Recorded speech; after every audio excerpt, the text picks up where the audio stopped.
on a beaucoup développé, qu'on développe beaucoup nos tribunaux de commerce, notamment depuis le début de la crise. Ce sont les rendez-vous qu'on a en off avec des entreprises qui sont en difficulté, qui viennent nous voir, qui viennent voir deux juges de la prévention, qui viennent voir, qui sollicitent le président pour un rendez-vous confidentiel, et qui vient exprimer une difficulté, et nous on fait preuve de pédagogie pour exprimer, expliquer dans le détail ce qu'on fait là aujourd'hui, quels sont les outils, les recettes qui leur permettent à un moment donné de passer cette difficulté. Donc on essaie de poser les bonnes questions en fonction de ce qui est exprimé, et on les oriente soit sur des outils mis à disposition auprès du tribunal, ou soit vers des organismes désignés comme l'URSSAF, la DGFiP ou autres, qui peuvent à un moment donné soit étaler des dettes ou autres, mais en tous les cas les aider à sécuriser la trésorerie qui peut être mise à mal suite à une difficulté commerciale. Et là, on va pas te voir quand c'est trop tard. Enfin, il y a différentes solutions. Alors, c'est une démarche qui est particulière. Elle est,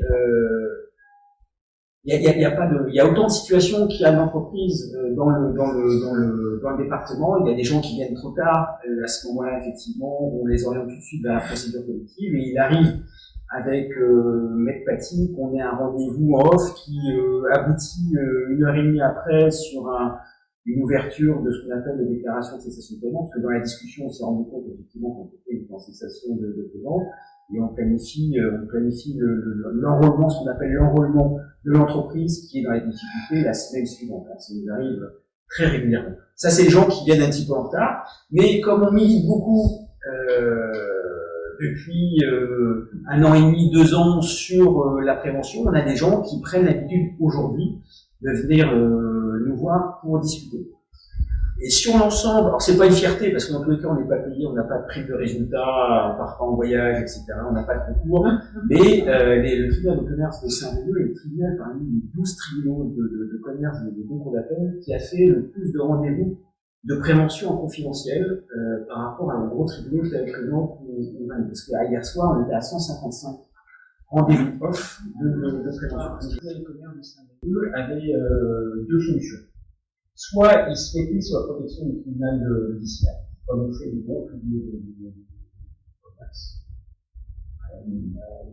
ou soit il considérait à un moment donné que la crise sanitaire était une opportunité de montrer à l'écosystème, donc à l'économie du département, que la tribunal de commerce était une entité dynamique qui était présente quand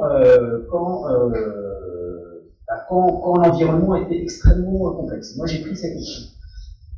Et donc, j'ai pris cette option en considérant à un moment donné que le tribunal de commerce était une entreprise. C'est une entreprise, et on s'est mis avec Maître Paty notamment en situation de gestion de crise, comme dans une entreprise, en petit comité. Moi, je me souviens bien de ce moment. On s'est appelé le week-end, et lundi matin, on s'est dit qu'est-ce qu'on fait? Est-ce qu'on se met sur la protection judiciaire ou est-ce qu'on gère l'urgence? Et on a décidé en petit comité de gérer l'urgence, puisque moi je considère à un moment donné que la tribunal des commerces, dit de commerce, la tribunal des commerces et la tribunal des commerces, on devait être accessible. Et je dirais qu'aujourd'hui, on récupère le bénéfice d'avoir été présent pendant cette période où on a été vite sollicité, parce que moi j'ai connecté dessus, on a été vite sollicité principalement par les grosses entreprises du département, qui sont conseillées par des avocats qui connaissent bien le mécanisme, qui se sont dit que ça serait peut-être intéressant de rencontrer le tribunal de commerce, parce qu'ils ont des outils tels que le mandat ad hoc ou la conciliation, qui vont peut-être être pertinents pour deux objectifs. Le premier étant d'accompagner le dirigeant à faire l'inventaire de tous les moyens qui étaient mis à sa disposition pour protéger la trésorerie dans cette période de début de crise sanitaire. Parce que des textes, il en sortait tous les jours. Alors nous, on était dedans, pas dire jour et nuit, mais on s'échangeait même le dimanche les évolutions de texte. Alors moi, j'imagine bien que le gars qui est dans son entreprise, qui écoute les infos, etc., il est paumé. Et donc, on a nommé des mandataires pour accompagner le chef d'entreprise à bien comprendre ce qui se passait et à bien hiérarchiser les outils qui étaient mis à ses dispositions pour l'accompagner, que ce soit effectivement les moyens de solidarité, les extensions les suspensions de paiement de cotisations fiscales et sociales. Enfin, il y a tout un inventaire qu'il fallait connaître. Et les grosses entreprises, toutes celles du département, sont venues nous voir. On a eu un petit peu plus de difficultés pour les petites entreprises qui progressivement sont venues nous voir par les fédérations. Par les fédérations qui se sont dit à un moment donné, fédération de bâtiments, limite, à un moment donné, bon, c'est vrai que c'est pas forcément sympa d'aller voir un tribunal de commerce parce que on peut avoir de mauvaises expériences, mais ce serait peut-être pas inintelligent d'aller les voir pour comprendre ce qui se passe. Donc on a eu cette demande-là, et la deuxième demande, on a accompagné toutes les entreprises qui étaient éligibles au PGE, mais qui avaient une difficulté d'accès au PGE parce que leur difficulté était antérieure à la crise sanitaire. Et là, c'est pareil, en début de crise sanitaire, on n'a jamais fait autant d'ajuster une trentaine ou 35 mandats ad hoc sur l'année, alors que généralement, sur la période, sur 3 mois, même plus, je crois, alors que généralement, sur 3 mois, si on a 2 mandats ad hoc, c'est vraiment le bout de l'aventure. Donc le fait d'en parler, la répétition, c'est la notion, vous connaissez bien, donc la force d'en parler, de répéter, que le mandat ad hoc utilisé par les boîtes du CAC 40, etc., était un super outil, progressivement, les entreprises sont venues nous voir pour être accompagnées sur les deux sujets que je viens d'évoquer. Donc ça a été la première partie de la crise sanitaire. La deuxième partie a été une pédagogie sur la sauvegarde. Je suis pas en cessation de paiement depuis plus de 45 jours, mais je sens que les marchés se compliquent. Donc, je viens demander une sauvegarde au tribunal du commerce. C'est pareil, on a eu un nombre de sauvegardes au tribunal du commerce, un Jean-Jacques qui dit ça, on n'avait jamais eu, mais parce que l'outil n'était pas connu, super connu par les grosses boîtes, mais pas connu par les petites boîtes. Alors, pour répondre à ta question, Jean-Charles, c'est que, au-delà du fait qu'on a communiqué, moi, il y a une clé d'entrée qui était super. C'est l'Association des maires de France. l'AMF, que j'ai rencontré, on a rencontré parce qu'à un moment donné, on s'est dit, la première personne qui connaît la difficulté d'une entreprise sur son territoire, c'est le maire. Alors moi, j'avais tenté de rentrer en contact avec les EPCI, avec chacune des EPCI, et on s'est rendu compte que, en plus, on était en période d'élection, que c'était pas forcément simple de rentrer en contact avec eux. Et puis à un moment donné, on s'est dit, la clé d'entrée, c'est peut-être l'association du maire de France. Et donc, on est intervenu 2 fois, on a expliqué ce qu'on fait là, l'émission des tribunaux, et puis les EPCI ont ouvert la porte. Ils se sont intéressés, ils nous ont sollicité pour qu'on puisse expliquer le rôle du tribunal de commerce, et c'est vrai qu'on travaille beaucoup aujourd'hui avec les EPCI. On est sollicité aussi par les fédérations professionnelles et par les syndicats. Donc, ce qu'on fait là aujourd'hui, on le fait la semaine prochaine avec la Fédé du bâtiment, on l'a fait il y a 15 jours, un nom patronal, enfin voilà, on démultiplie. Je réponds à la question. Très communicant. Enfin, communiquant, non, mais il y a un moment donné. Je savais qu'il y avait un service à rendre et il fallait que ça soit suivi. Ça peut pas être difficile, on peut pas être absent quand c'est difficile. C'est pas facile, hein. Ok. Et bon, la situation aujourd'hui, la situation aujourd'hui. La même que l'année dernière. D'abord, l'économie du département va très très bien. Même par rapport aux autres départements, tiré par, et ça c'est croisé avec la Banque de France, tiré par les entreprises de l'agro d'une manière générale, de l'agroculture. Mais c'est vrai que les collègues du DBA qui est très important. Donc l'économie du département va bien, tiré majoritairement par les grosses entreprises. On avait identifié au départ deux domaines d'activité compliqués. L'activité du CHR, l'activité de l'événement, enfin pas l'activité du CHR, l'activité de l'événement, et puis l'activité de ce que Les chiffres aujourd'hui, donc l'économie va bien, les chiffres les chiffres du tribunal de commerce, ils correspondent aux chiffres de l'entrée-bleu de manière bien, c'est-à-dire qu'en procédure collective, on est à moins 55. Pas par rapport à l'année dernière, par rapport à 2019. C'est-à-dire qu'il n'y a pas de procédure collective, il n'y en aura pas avant les élections, parce que tout a été mis en place pour qu'il n'y ait pas de procédure collective. Moins 55%, moins 55%. Ce qui est énorme, mais logiquement énorme, parce que le poids qu'il en coûte, par la solidarité, par le PGE, par le gel des cotisations fiscales et sociales, même parfois par les annulations, font qu'à un moment donné, dans certaines activités, il n'y ait pas de chiffre d'affaires, mais il n'y ait pas de charge.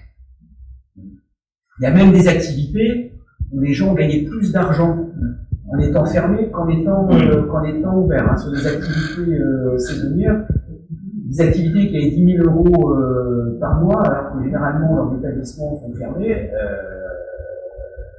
C'est une opportunité de donner, mais c'est pas une opportunité. Donc voilà. Donc procédure collective, on est comme tout le monde en situation négative, mais logiquement le contraire serait super étonnant.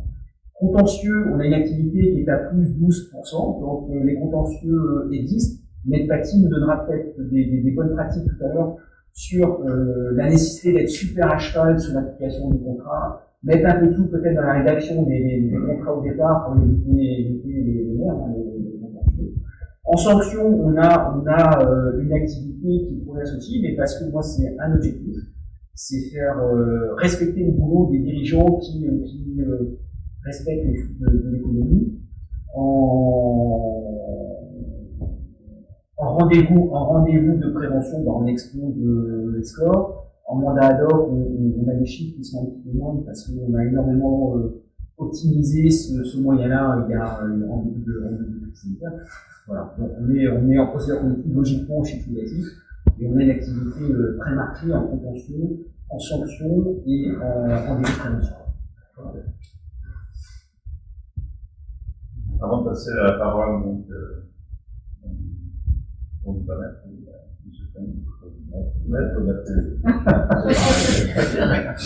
un maître très haut pour expliquer le réglementaire nécessaire en finir On parlera peut-être après du plan de sauvegarde, enfin du plan de crise.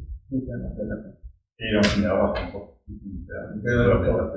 C'est là où nous sommes maintenant. Donc, je sais pas s'il y a des questions de la salle, est-ce que tout est clair? Monsieur Fluent.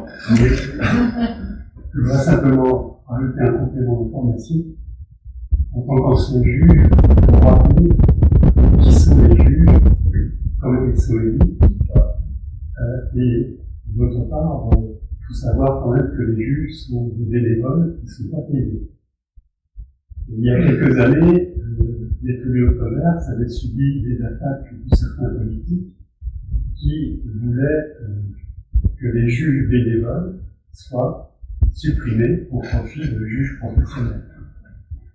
Alors, il y a eu plusieurs tentatives, et puis probablement que le bon sens est intervenu, parce que comme on est bénévole et on n'est pas payé, on ne peut pas cher à l'État.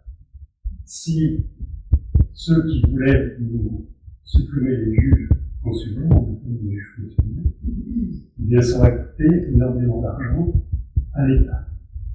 Et je pense que c'est une des raisons pour lesquelles, finalement, ils se sont calmés, et puis aujourd'hui, c'est des juges consulaires qui continuent et qui ne sont pas payés. Alors les juges sont cooptés. C'est un modèle qui fonctionne depuis combien de temps depuis le Moyen-Âge. Ça a toujours été là. Il y a des cours de marché. Alors il n'y a qu'une exception en France, c'est l'Alsace, puisque en Alsace, il y a ce qui s'appelle l'écheminage, où il y a des juges bénévoles et des juges professionnels dans le tribunal. C'est la seule région en France où il y a ce type de fonctionnement. Donc les juges sont cooptés. Alors qui sont les juges la plupart du temps? C'est des chefs d'entreprise, souvent à la retraite ou même encore en activité. Ils sont cooptés. Et quand on est nouveau juge, on est élu pour 2 ans. Donc au bout de 2 ans, il y a un break. Et après, c'est une période de 4 ans. Voilà. Donc, c'est des éléments qui sont importants à connaître. L'autre chose que je voudrais souligner, c'est ce que le président du tribunal vient de dire sur les résultats intéressants qui ont été faits en ce qui concerne la prévention des entreprises en difficulté.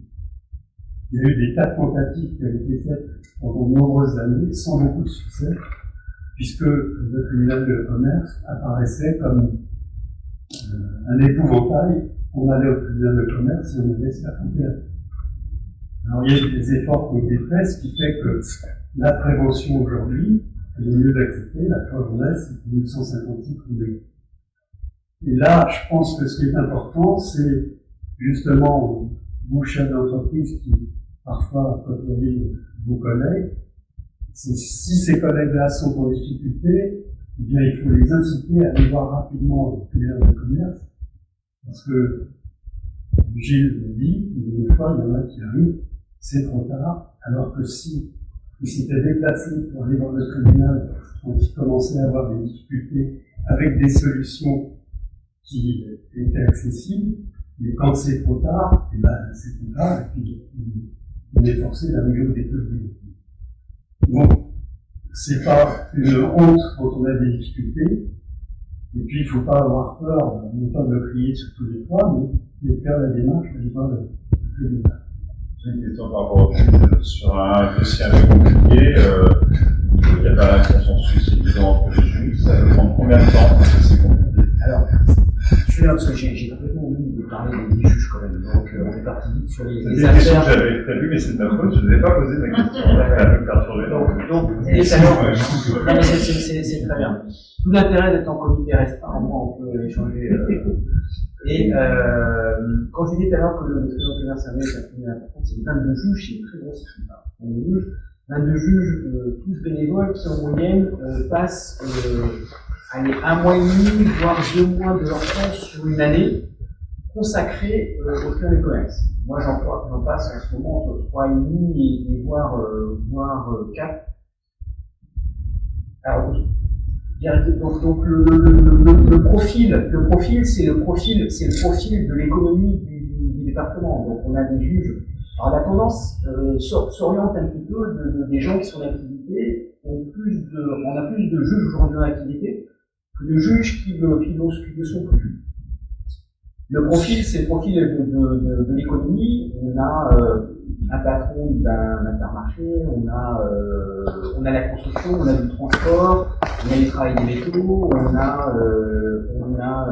expert comptable, on a assureur, on a des ménageurs, enfin voilà. Donc on a un commerçant, on a un marchand on a un commerce de vin avec nous. Donc véritablement, on a l'économie de notre territoire. Alors, ce sont des gens qui sont bénévoles, mais qui sont formés. On a des obligations de formation à l'école nationale de l'administration. On est formé dès le départ, on a une formation initiale. Donc on n'est pas professionnel, mais on n'est pas amateur non plus, puisqu'on suit des cycles de formation quasi identiques aux magistrats professionnels. Ce qui fait qu'effectivement, nous on a un métier pareil. Alors pourquoi? Alors les gens nous disent rien, on fait ça, on est pareil. Nous notre intérêt, c'est un intérêt de développement personnel et collectif. On n'est pas là pour faire des affaires. Mais le juge au tribunal de commerce, ça vaut un MBA. Enfin, clairement. On est dans des situations qu'on ne rencontrerait jamais dans nos vies d'entreprise. On rencontre des gens qu'on ne rencontrerait jamais dans nos vies d'entreprise. Et les gens qui adhèrent à notre organisation, enfin, au tribunal de commerce, sont véritablement des envies sont motivés par le partage d'expériences et de connaissances et par l'enrichissement personnel. Les gens grandissent véritablement en maturité économique quand ils intègrent le tribunal. Je sais pas, c'est une discussion, mais ça répond pas à la question. Mais c'était quoi la question? Un dossier compliqué dans un. Ah oui, un dossier compliqué quand on maîtrise bien. Un dossier compliqué quand on est juge confirmé, c'est 7 heures. Ouais, on rédige. on rédige le tribunal Dans le travail avant le jugement. c'est le travail d'audience, d'écoute, et le travail de rédaction ensuite, c'est à la maison, c'est 7 heures. C'est 7 heures de boulot. 7 heures de boulot. Ça, c'est un dossier compliqué ou c'est un dossier normal? C'est un dossier, je dirais, normal, un peu compliqué, mais pour un juge confirmé. Moi, mes premiers. Ma question, c'est s'il y a pas de consensus autour d'une décision, s'il y a des avis divergents par rapport à est-ce qu'on prononce une liquidation ou pas. C'est ça, est-ce qu'on arrive vite à un consensus entre les juges? Ou est-ce qu'il y a des fois des tensions entre vous et des décisions? On a l'esprit critique entre nous, sachant que c'est le président qui, au bout du bout, prend la décision. Mais sur la partie, on a des échanges qui sont parfois vifs, mais au bout du bout, parce qu'on a une approche très froide des chiffres, et on a une approche très pragmatique du projet, et on a une bonne sensibilité de la motivation des dirigeants qu'on a en face de nous. Et comme on a un peu profilé de la même manière, on n'a pas de difficulté en procédure collective. Je pensais que tu parlais du contentieux. En contentieux, effectivement, dans la mesure où le juge rédige et fait challenger sa rédaction dans une chambre par 2 autres juges et par un président, il peut y avoir effectivement de nombreux allers-retours pour faire en sorte que le jugement tienne la route, notamment pour les jeunes juges. Et donc là, je laisserai, parce que je vois qu'on est facile de parler, et donc un juge confirmé, en moyenne, c'est 7 heures, la rédaction sur un juge contentieux. Moi, je me rappelle qu'au départ, j'ai peiné sur mes rédactions des premiers jugements débutants, et j'avais un président de chambre qui me corrigeait au rouge mes rédactions. Donc je pensais le dimanche, je rendais le dimanche soir mon jugement après avoir bossé, avoir pris un petit peu de temps familial et pouvoir regarder le stade de Pénard, et puis recevais un retour ma correction en rouge, et je l'ai rebossé un petit peu de temps pour rendre bref, en tout cas mon jugement. Donc on reste vachement. Tu voulais dire quelque chose? Ce que je voulais dire, oui, c'était sur le tribunal, il est pas seul pour prendre une décision de procédure collective. Il y a des différentes audiences qui ont lieu, et lors de ces audiences-là, la loi prévoit qu'il a des avis à demander. Il y a l'avis du parquet, il y a l'avis des mandataires, administrateur s'il y en a un, mandataire judiciaire, il y a l'avis du juge commissaire qui est désigné, et avec tous ces avis-là, plus ce qu'a pu dire le dirigeant, ce que peuvent dire les salariés, tous ces gens, tout le monde a un avis à donner, et après, avec tout ça, le tribunal va rendre une décision de maintenir d'ouvrir une procédure, ou en tout cas de maintenir la procédure en redressement, de faire un plan de cession, un plan de continuation, ou de passer en liquidation. Et puis les juges, c'est le tribunal, c'est toujours 3 juges, c'est toujours un nombre impair. Donc forcément, à un moment donné, il y a une majorité qui dégage. Et dans les avis, ça peut se consulter aussi Non, c'est les avis des gens qui sont appelés à statuer sur faire partie de l'audience. D'accord. Voilà, merci pour ce éclaircissement. Je vais me tourner vers ma gauche. Donc, Maître Tremblot, alors, donc, vous êtes mandataire judiciaire, donc, on va raconter un peu votre métier, votre affaire. Alors, je vais peut-être pas commencer par mandataire judiciaire, parce que il faut savoir qu'il y a des administrateurs judiciaires et des mandataires judiciaires, et c'est pas forcément tout le temps clair pour chacun de se dire quelle est la différence entre un administrateur et un mandataire judiciaire. Donc, un administrateur judiciaire, il faut savoir qu'en Bretagne, ils sont basés sur Rennes. Il n'y en a pas dans les départements de Côte-d'Armor, Finistère, Morbihan, parce que ce sont des mandataires de justice et administrateurs judiciaires qui sont désignés par le tribunal obligatoirement dans les entreprises qui ont soit plus de 20 salariés ou qui font plus de 3 millions d'euros de chiffre d'affaires. Alors, c'est pas forcément le tissu économique principal des entreprises, notamment costarmoricaines. Et ces administrateurs judiciaires, ils sont désignés par le tribunal lors des procédures de sauvegarde ou de redressement judiciaire avec 3 missions. Ça peut être soit une simple mission de surveillance, soit d'assistance, qui est la principale mission à laquelle sont confrontés les administrateurs judiciaires, ou une mission de représentation. Là, c'est quand on a un dirigeant qui est est défaillant, qui n'est plus en mesure d'assumer la gestion de son entreprise. Et là, l'administrateur judiciaire, il prend carrément les manettes et le rôle du chef d'entreprise. La principale mission des administrateurs judiciaires, c'est de se mettre à côté du dirigeant pendant cette période de sauvegarde ou de redressement judiciaire, donc la vie d'entreprise continue, et c'est de voir avec lui quelles peuvent être les meilleures solutions pour sortir le dossier vers le haut, c'est-à-dire soit trouver des solutions de restructuration pour essayer d'amener et de pouvoir présenter au tribunal un projet de plan de sauvegarde ou de redressement pour étaler les dettes, comme a dit Monsieur le Président, sur une durée maximale de 10 ans, ou parce que parfois la loi prévoit que c'est le maintien de l'activité, la sauvegarde des emplois et l'appurement du passif.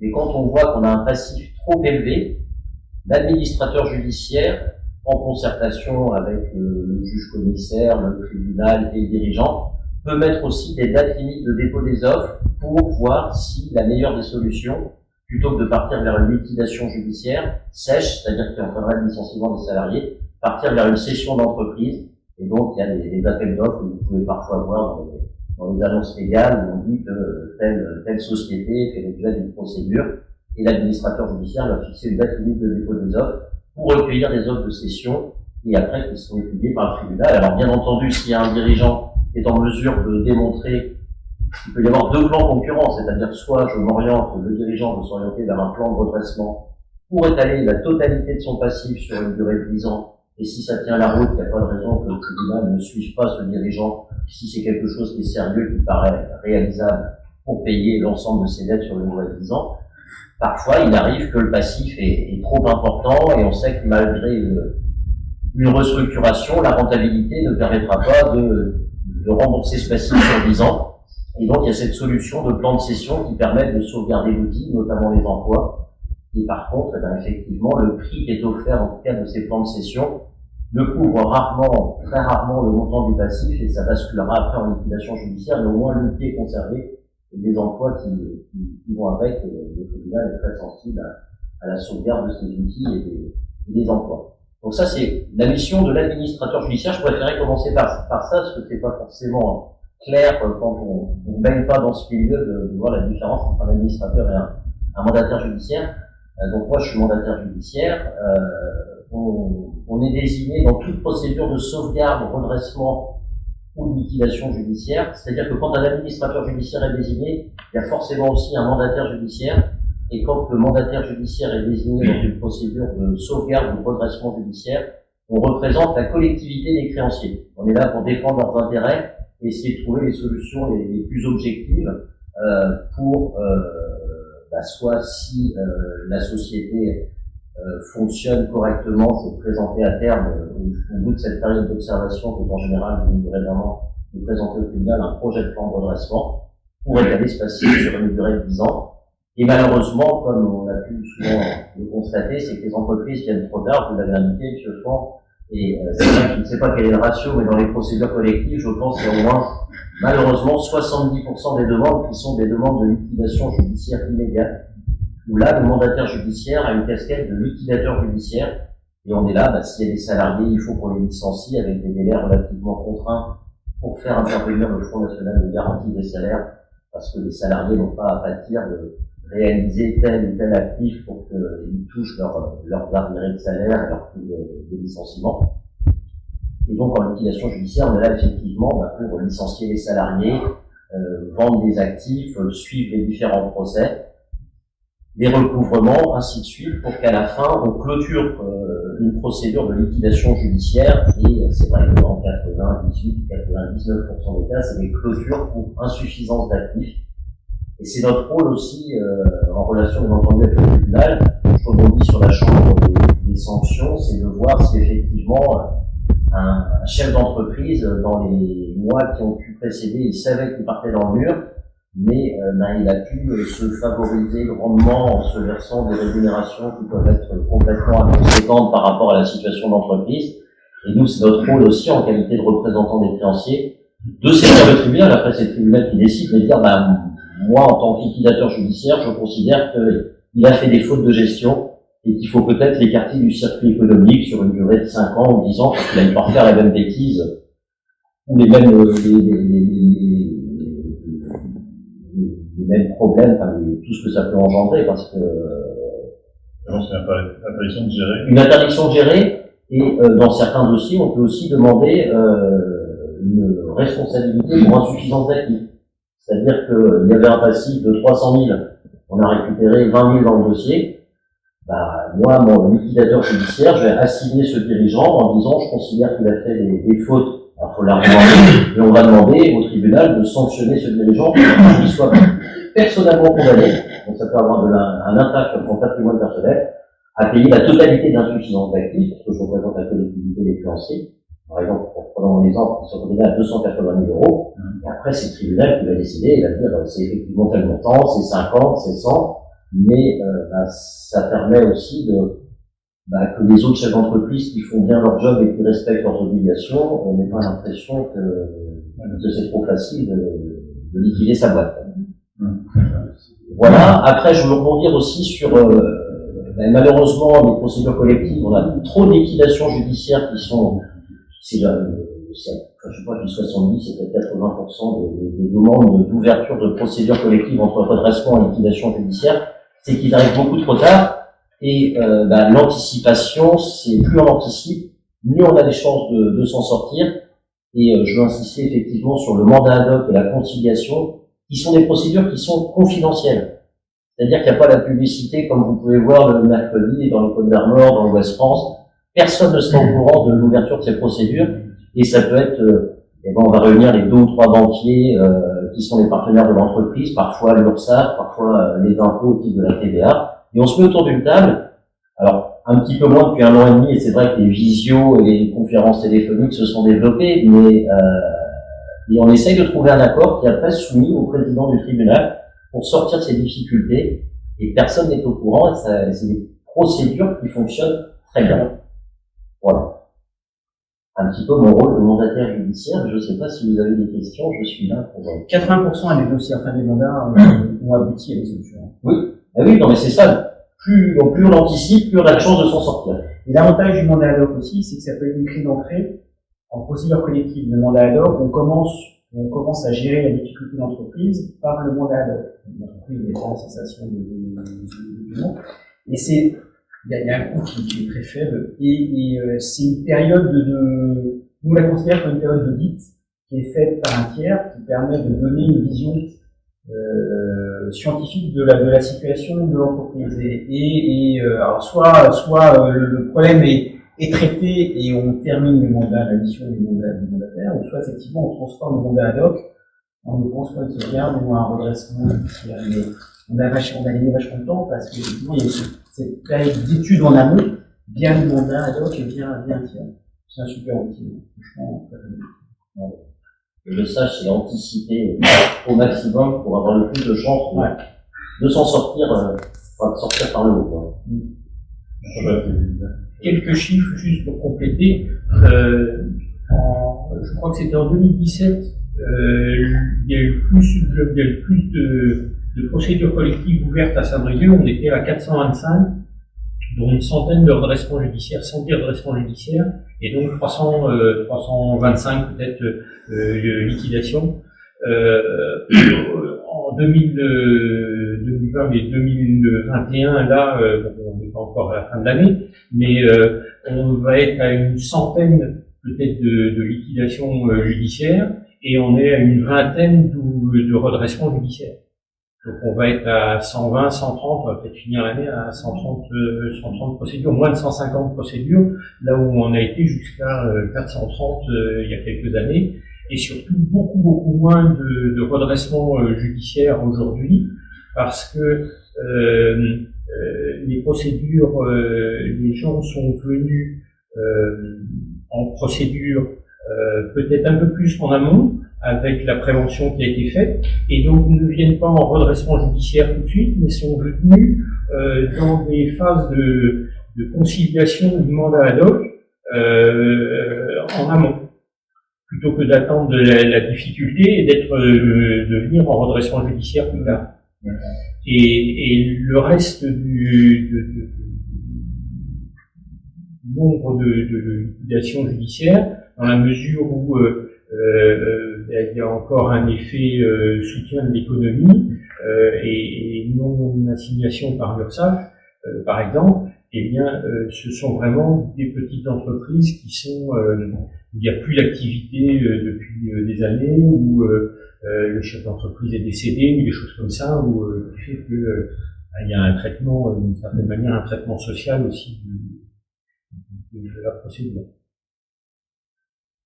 Donc, peut-être, c'est la question que je vais vous poser, donc c'est sur ce qu'on appelle le plan de sortie de crise. Ouais, tu voulais pas parler Il y a une bonne pratique, peut-être? Oui, Probablement, d'ailleurs. oui, ouais, et puis on fait concurrence sur le... Ça te va ou pas? Il y a des débats. Est-ce que vous voulez des débats? Alors, débat pas. Organisez-vous, mais débat pas. Je pensais que c'était terminé, mais on donc le greffe, il est bicéphale aussi à Saint-Brieuc. On est 2 greffiers, greffiers sous forme de société, une seule arme. On est des officiers publics ministériels, on n'est pas des fonctionnaires, et donc on est des chefs d'entreprise. On a une entreprise, mon associé et moi, avec 12 salariés de droit privé. Voilà, on est des entrepreneurs aussi. D'où la fibre un peu entrepreneuriale que l'on peut avoir et l'intérêt que l'on a, bien sûr, pour un tribunal de commerce. On voit que dans le cadre de la prévention, il y a une prévention des risques qui peut être vue avant d'avoir une prévention des difficultés d'entreprise.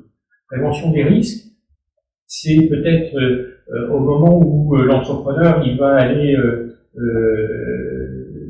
contracter avec une autre entreprise, se dire se demander qui j'ai en face de moi.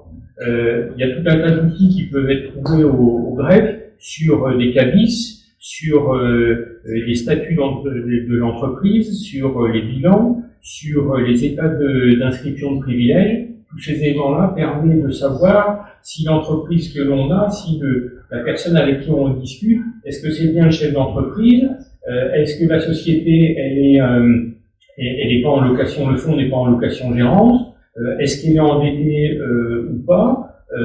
Voilà tout un tas de renseignements que l'on peut obtenir via le greffe et qui permet peut-être aussi d'avoir de pas tomber dans des pièges quand on va s'engager avec quelqu'un d'autre.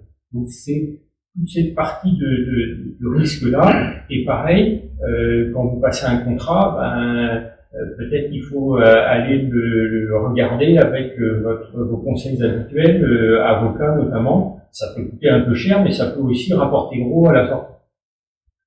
Donc, pratique prévention des risques, prévention des difficultés. Le greffe est la source de tout un tas d'informations au niveau du judiciaire. Les assignations qui peuvent exister, les injonctions de payer. On a aussi au niveau du registre du commerce les dépôts de compte, donc les états d'inscription de privilèges. Donc tous ces éléments-là qui peuvent être des clignotants pour voir les entreprises qui sont en difficulté.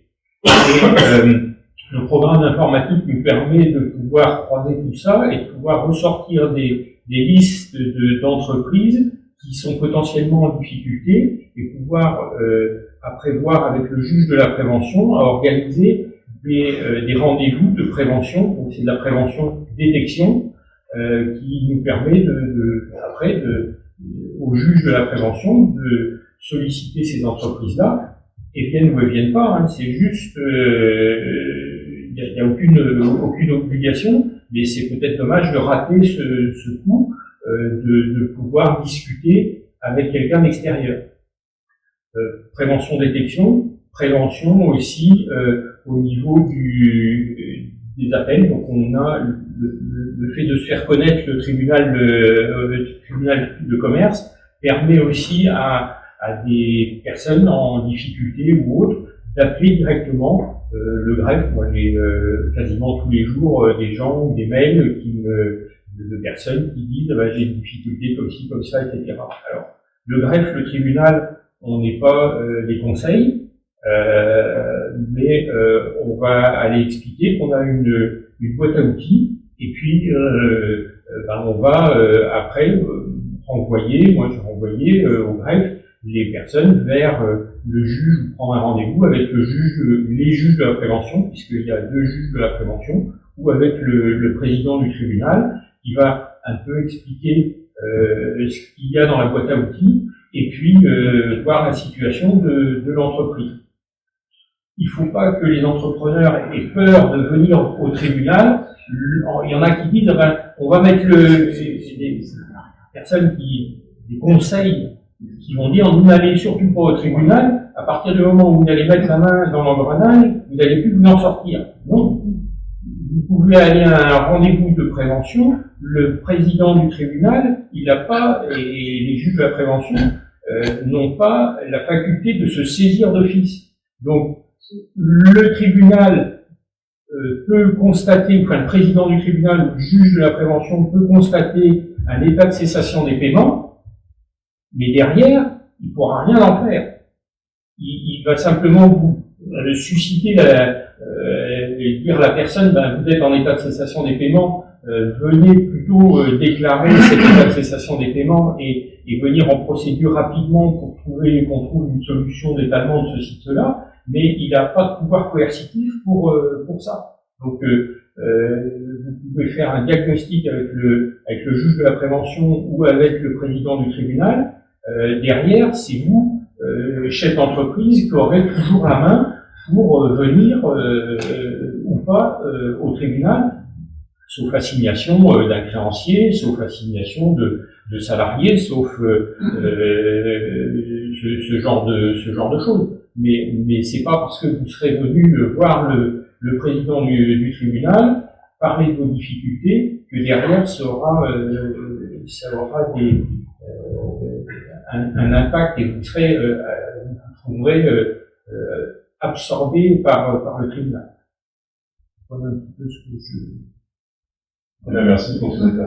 Il y a une partie qui est au tribunal de commerce, c'est donc nous on se sent très très bien. Enfin, on a ce qui n'est pas le cas au tribunal de commerce, on a une vraie solidité dans nos relations entre greffe et l'équipe des juges. Il faut faire une communication globale sur le plan de sortie de crise parce que Sachant les contaminations entre 2 heures et 1 semaine. D'une part, parce que c'est un état d'esprit, 2, c'est un groupe d'acteurs sur un territoire qui agit, et 3, c'est un moyen mis à disposition.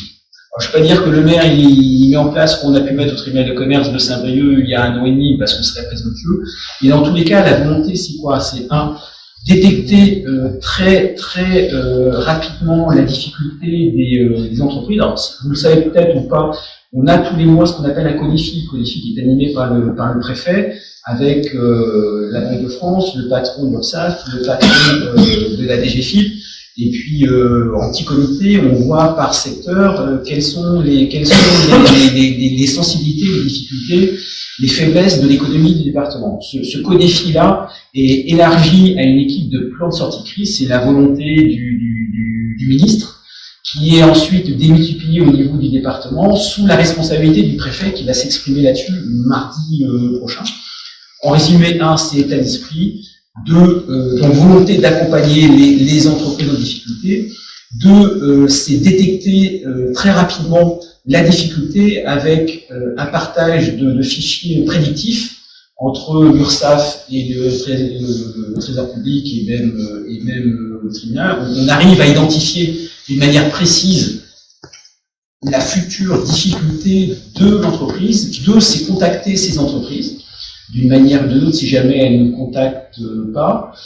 3, c'est faire preuve de pédagogie comme on fait ce soir sur les moyens mis à disposition pour les accompagner à la difficulté. Et 4, c'est les suivre dans le temps. Donc ça, c'est véritablement l'objectif et l'état d'esprit.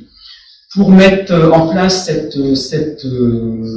action de sortie de crise, il va y avoir un guichet unique avec un numéro de téléphone unique, mais je le donnerai à Amanda parce que je ne connais pas le numéro de téléphone encore par cœur. Ça sera un numéro de téléphone qui va être communiqué et qui sera le guichet unique de l'entreprise en difficulté, avec un correspondant au niveau du département qui sera à même d'écouter et d'orienter l'entreprise vers l'URSSAF, vers la DGFiP, vers le tribunal, pour lui donner véritablement, en fonction de ses difficultés, le moyen qu'il met à sa disposition pour traiter ses difficultés et protéger sa trésorerie. Ça, c'est le premier moyen. Le deuxième moyen, et c'est là que je parlerai des experts comptables, c'est qu'il y a un nouvel outil qui arrive, c'est le redressement flash, qui va concerner les petites entreprises qui font notre économie, entreprises de moins de 20 salariés, 3 millions de passifs maximum, et donc c'est un outil qui va permettre de traiter la difficulté, non pas avec une période d'observation de 6 mois, mais de 3 mois, avec des non-revendications possibles sur l'outil de travail, avec des frais de procédure qui sont allégés. Mais ce qui veut dire que là, on est à 2 fois 6 mois, là, on va être à 2 fois 3 mois. C'est-à-dire que, une fois 3 mois. Ce qui veut dire qu'avant de venir nous voir, il faudra déjà que l'entreprise ait préparé, si elle veut demander un redressement flash qui a beaucoup d'intérêt, il faudra qu'elle ait déjà préparé avant de venir nous voir et pour nous demander un redressement flash, son plan de sortie de la difficulté. Et la meilleure personne qui peut l'aider à être crédible dans son projet de retournement de la situation, c'est l'expert comptable. S'il ne l'a pas intégré dans sa réflexion pour venir voir un tribunal en demandant un redressement flash qui a une multitude d'intérêts, c'est que c'est mort-né, parce que nous, on va pas, à première audience, on va pas passer notre temps à étudier les chiffres. Les chiffres, ils devront être certifiés par un expert comptable qui est l'homme du chiffre et le premier conseil des petites boîtes. Voilà. Donc, état d'esprit, moyen de voir au téléphone, redressement flash, et ça doit passer le temps.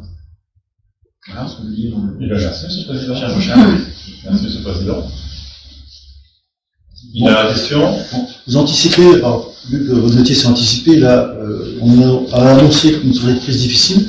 Là, vous anticipez quelque chose de difficile pour vous dans les entreprises ou pas? Pas forcément, notamment sur le département qui va plutôt bien. On avait identifié des difficultés, notamment sur le CHR, mais sur le CHR, on a trois types d'établissements. Et on le voit par rapport au PGE. Le PGE qui n'a pas été beaucoup sollicité finalement, pas énormément, c'est-à-dire que les entreprises n'avaient pas forcément besoin de financement supplémentaire pour protéger la trésorerie.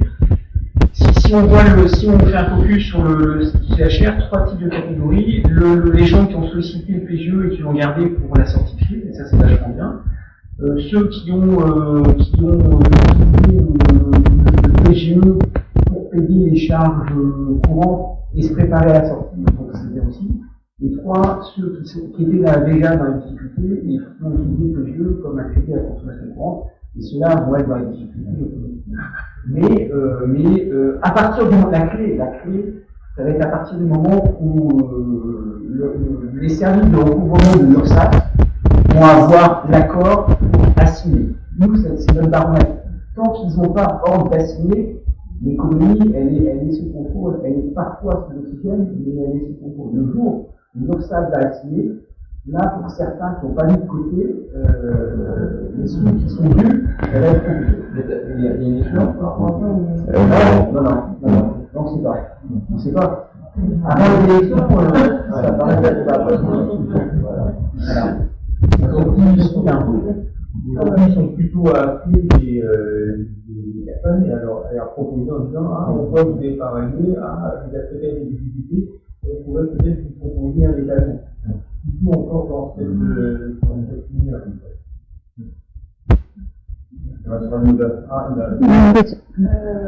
J'ai compris que dans le cas d'un mandateur, l'entreprise va donner ça, mais laisser un prolongement, voire industrie de deux, et la question, c'est est-ce qu'il y a des ordres de l'État ou des entrepreneurs peut-être répondre parce que il y a eu tout un débat sur les prêts garantis par l'État qui a été octroyé en mars avril 2020. C'est un crédit qui est octroyé sur 6 ans. Au départ, on devait commencer à l'amortir une année après. Ils ont dit, si vous avez l'utilité, vous pouvez demander une année supplémentaire. Par contre, après, il va falloir l'amortir sur 4 ans, ce prêt garanti par l'État. Et Il y a eu une grosse discussion, notamment parce que forcément les établissements bancaires qui ont prêté ne veulent pas perdre la garantie de l'État. Et forcément, il y a une disposition qui est passée cet été où je pense que là, dans le cas d'un mandat ad hoc, pour réétaler, ce ne sera pas possible, il faudra passer par une procédure collective, que ce soit sauvegarde ou redressement judiciaire, où là, ils pourront être étalés sur une durée de 10 ans. Alors, Ça passe pas en mandat. Pas en mandat ad hoc. Il faudra passer par une procédure collective avec tous les inconvénients que ça, entre guillemets, de publicité. sachant que le PGE rentre effectivement dans le passif, dans le cadre de procédure collective. Voilà, mais ça a été un gros débat pendant quelques mois. Il y a eu quelques banques qui se sont fait des sueurs froides en se disant mais comment on va faire si on ouvre une procédure collective, comment vous allez traiter le PGE? Messieurs les administrateurs, C'est-à-dire mandataires. qu'il n'y a pas de prolongation des 2 ans et garantie de l'État sous réserve de l'ouverture d'un mandat. Ah ben, je pense que les banques, en tout cas, n'auront pas la latitude de prolonger la durée de ce PGE. Il faudra passer par une procédure. C'est comme ça, c'est ce que j'ai vu, moi, mettre papier, moi, que... C'est le mandat ad hoc ou la conciliation, c'est que de la négo. Donc, si le banquier il veut se faire harakiri en perdant une chance de se rembourser sur l'État, il pourra éventuellement négocier ça. Si, peut-être s'il trouve une autre garantie par ailleurs, s'il a une garantie immobilière ou je sais pas quoi, peut-être qu'il pourra accepter ça. Mais sinon, il n'y aura pas de jurisprudence bancaire. Il y a peu de chances. Il y a peu de chances qu'ils veuillent aller par là. L'État va faire un PGE2 aussi confinement. Peut-être que l'État va allonger sa garantie aussi. C'est aussi une éventualité. Enfin, tout est fait aujourd'hui pour éviter les procédures collectives, on l'a bien compris là. C'est juste. Après ça, quand même. Il va falloir rembourser, ouais. La liste intercommunale, la banque judiciaire qu'on a eue, tout ça, c'est pas. Ouais. Alors c'est pas grave, moi je ferai. C'est pas la même chose. Voilà. Effectivement, le début du camion, quand les marchands vous arrivent, les trésoreries, il vaut mieux en avoir avant. Alors pour aller au bout du bout, alors c'est pas une confidence, mais pour aller au bout du bout de ce qu'on a pu faire pendant la crise sanitaire, c'est que moi j'ai appris tous les administrateurs, les mandataires de la classe, on s'est mis d'accord sur un forfait, on peut appeler ça un forfait, un forfait du mandat ad hoc de la conciliation qui a été souhaité. Et qui se situe à quel hauteur? On était à 700-800 euros. C'est vachement bien. Ah, c'est carrément bien. C'est sûr. Et ça, on ne dira pas ici, hein. Enfin, faut pas que ça sorte. On l'avait dit. Non, c'est vachement bien. Enfin, c'est super. Tout le monde va dans le sens de l'accompagnement. Donc, à un moment donné, et ça n'a pas été des compliqué. Non, alors après, on va être clair, c'est sur les petites structures. Si on sait qu'il va falloir faire 3-4 tours de table avec des banquiers, des fournisseurs, des organismes sociaux, fiscaux, que c'est une boîte avec 20 salariés, vous imaginez bien que on sait qu'on va passer un certain nombre d'heures. Et de toute façon, pour compléter les propos du président, dans le cadre d'un mandat ad hoc ou d'une conciliation, il faut s'être mis d'accord sur un montant qui est maximum. Qui sera dû à ce mandataire ad hoc ou à ce conciliateur. Et donc vous savez où vous mettez les pieds, vous savez si vous allez saisir le président ou pas en se disant le mandataire il va me demander tant, et on l'explique en général en amont de ce rendez-vous. Moi j'ai l'anecdote d'un mandataire qui n'est pas de la place, qui est le même département, qui est venu me demander un mandat ad hoc avec des chiffres, enfin des honoraires qui étaient astronomiques. Moi j'ai refusé en disant si vous voulez bosser avec une économie, voilà le tarif. Et elle a refusé le tarif. Oui, là, c'est quand même. Il